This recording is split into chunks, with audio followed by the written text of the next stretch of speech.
আসসালামু আলাইকুম। আমি মোহাম্মদ দেলোয়ার হোসেন।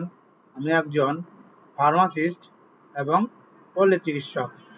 আজকে আমি আপনাদের একটি ওষুধ সম্পর্কে পরিচয় করে দেব, যেটা আপনারা প্রায় খেয়ে থাকেন পেটের যে কোনো সমস্যা, যেমন ডায়রিয়া বা আমাশার ক্ষেত্রে আপনারা কোনো চিকিৎসকের পরামর্শ ছাড়া সেবন করে থাকেন, কিন্তু আপনারা নিজেও এটা জানেন না যে এটা একটি অ্যান্টিবায়োটিক। অ্যান্টিবায়োটিক ওষুধগুলা নিয়মিত এবং নির্দিষ্ট মাত্রায় ও নির্দিষ্ট দিনে খেতে হয়, না হলে এটা শরীরে কার্যক্ষমতা বা রেজিস্ট্যান্ট হয়ে যায়।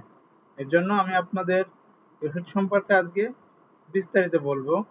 এটি হলো স্কয়ার কোম্পানির অ্যামোডিস, বেক্সিমো কোম্পানির ফিলমেট, আমাদের দরবেশ বাবার কোম্পানি, তারপরে স্যানোফিয়া কোম্পানির ফ্লাজিল,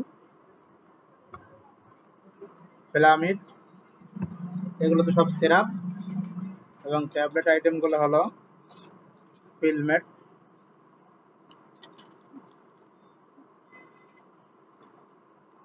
ফ্লাজিল,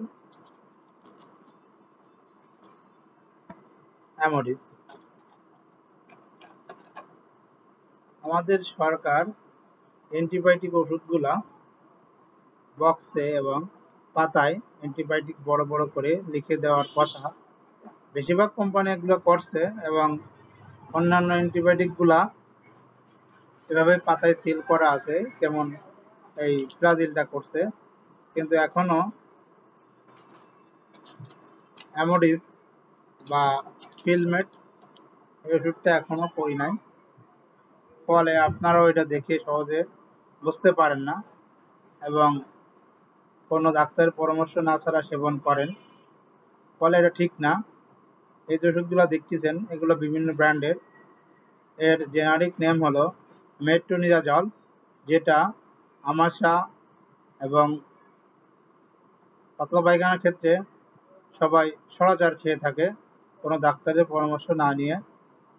এই জন্য আমি সবাইকে সাবধানতা অবলম্বন করার জন্য আজকে এই ভিডিওটি করছি।